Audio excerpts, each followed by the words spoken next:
Now, a former Vatican official has called for Pope Francis to resign, claiming that he has known about accusations of sexual abuse against a prominent US cardinal for years. The Pope used a mass in Phoenix Park in Dublin yesterday to ask forgiveness for abuses committed by those with roles of responsibility in the Catholic Church. To discuss whether the Pope's visit to Ireland was a success or not, we're joined from central London by Caroline Farrow, journalist and columnist at Conservative Woman, and from North London by Josephine Siedlecka, the founder and editor of Independent Catholic News. Ladies, thank you very much for taking the time to speak to us today. Josephine, if I can start with you, the visit as a whole to Ireland this weekend, what did you think? It was an extraordinary success. I mean, this is only the second time ever that a Pope has visited Ireland. And we forget Ireland is a tiny little country. It's got the population of Ireland is the population of Ireland is half the population of London, 4.7 million people. So for 500,000 people to turn out at these different events in pouring weather, pouring rain, I think was extraordinary. It was a wonderful event. Yes. OK, Caroline, over to you. What do you think? I think it's difficult to define what you mean by success. It's a very subjective term. I think, you know, the Irish Catholics on the ground that I've spoken to are talking about the visit in really glowing terms. They really enjoyed seeing the Holy Father, and they think that, you know, Pope Francis said a lot of healing words of reconciliation about the abuse crisis. Whether or not it won over the secular public at large is another matter, but arguably that's not what Pope Francis was aiming to do. He was there at the World Meeting of Families. It wasn't, you know, an official kind of state visit, even though he did meet the Taoiseach and other Irish officials. Josephine, back to you then. What Caroline mentioned there about it sort of depends how you look at it, a success of this visit and who you speak to. Yes. Compared to 1979, when 1 million people or so came out to see the Pope at that time, it is an indication, isn't it, of how changed a country Ireland is when it comes to the Catholic Church and being a more secular society. Of course, I mean, there's 37 different languages spoken now in the churches. Even it's a very, very different country. It's a much more prosperous country, thank goodness, and people are thinking more, much more thoughtful, much more educated. It's a very different country. And what do you think, Josephine, of the Vatican sort of saying ahead of this visit that it's, you know, Catholicism in Ireland goes through peaks and troughs, and it's currently in a trough. Do you see a way back in terms of people being more engaged with the church, or are we at the stage where actually it's declining still?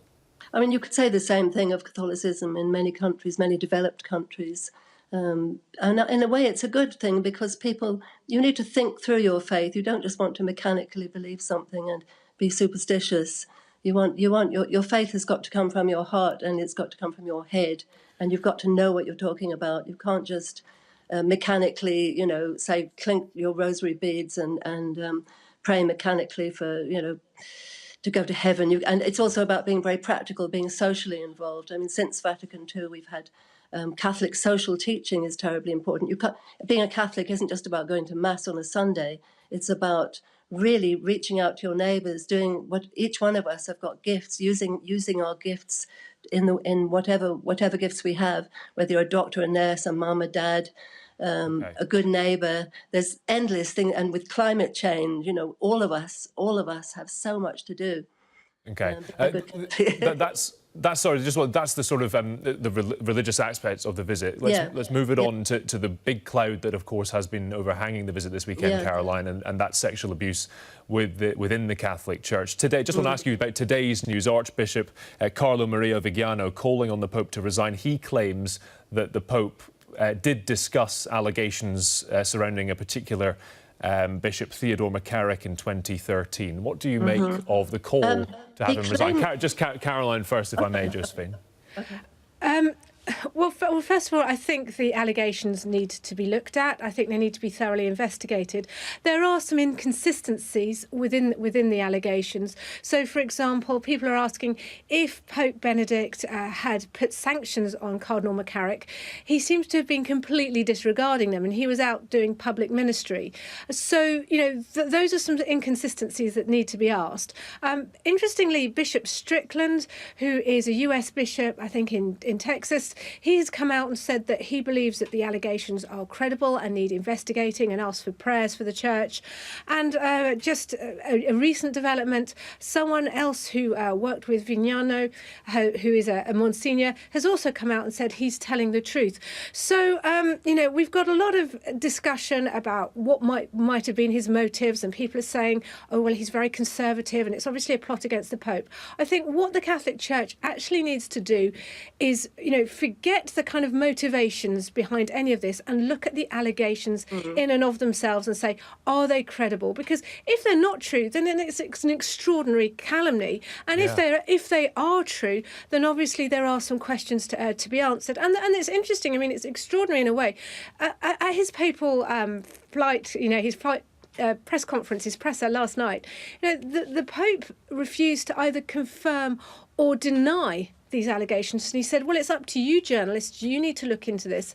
And actually, I might talk about this later, but it would be good for you to investigate. I'd be interested to know what you think. And that is, that's quite kind of a political speak coming from a Pope. And some are saying that actually, given the gravity of the allegations, if there was any truth to them, surely then anyone would just outright deny it. Let me ask Josephine about that. That's an interesting aspect, Josephine, isn't it? That what he said last night about it's up to you journalists to sort of unearth this. And given the history that the Catholic Church has in terms of documents that are in the Vatican, possibly regarding the movement of bishops and cardinals around never facing justice that police forces have never seen, Pope Francis could do a lot more here, couldn't he? He could throw the doors open, say, come and look at the evidence that we have. Well, the evidence is there. I mean, have you read the document? It's 11 pages long.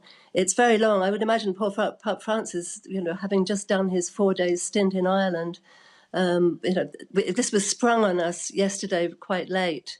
I agree. I mean, we need to study it more. I mean, it raises many, many questions and many inconsistencies, and straight away, it's actually pointing the finger at Cardinal Dziwisz, at Pope John Paul II, who's now a saint.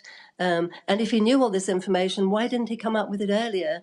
We've been coming clean and we're not supposed to keep secrets like this. Why has he kept it a secret for so long? If it is true, but it needs to be investigated further. That's all I can say. However, Josephine, you could of course say that the Catholic Church themselves have been keeping a huge amount of secrets over the last short while when it comes to child abuse and the subsequent cover-up. I'm just looking, $3.8 billion since the 1980s in the United States alone paid out in lawsuits involving allegations of clerical sexual abuse. And Josephine, just to you, I just want to ask whether in the lead-up to this trip, obviously they knew the trip was coming, they knew there were going to be questions around this. He hasn't really addressed what steps the Catholic Church will take to try and engage more with survivors of sexual abuse and make those who have perpetrated it face justice. He has apologised, he said it's repugnant, and he has met with survivors. But when it comes to concrete steps, why has nothing been done? Well, a lot has been done. I mean, every country in the world, practically every diocese now has very strict child protection rules. And quite honestly, it's up to the police as well, who are investigating some of these people. But I agree. I mean, it would be nice to have heard something more concrete. I'm not quite sure what you could say with a church which has, 1.5 billion members in so many different countries. But it would have been nice perhaps to have heard something a bit more concrete. Caroline, last word to you on that and whether more needs to be done and heard, as Josephine was saying. Yeah, I think the problem is that the rank and file clergy, actually, priests and deacons, are accountable. And I think, the Ireland in particular is a leading light in child protection now. And the UK isn't that far behind. But what needs to happen, is that bishops need to be held accountable. And actually, those bishops that currently have, and cardinals who currently have question marks hanging over them, actually Pope Francis needs to remove them, even if it's only temporarily. But while there's a question mark, they need to go. And I think actually we've If this had been 15, 16 years ago, then these would have been great sentiments, but fine words, butter no parsnips. We actually need some concrete action, and that means any bishop who is shown to have either been a perpetrator of child abuse or has covered it up in any way, I'm sorry, but they need to go. You know, if this was a secular world, if this was a secular organisation, if it was a multinational company, there would be no question of these people being rooted out. Right. So the same needs to apply, I think, in the church. Caroline, Josephine, we'll have to leave it there, but thank you both for speaking to us today. Thank you. Thank you.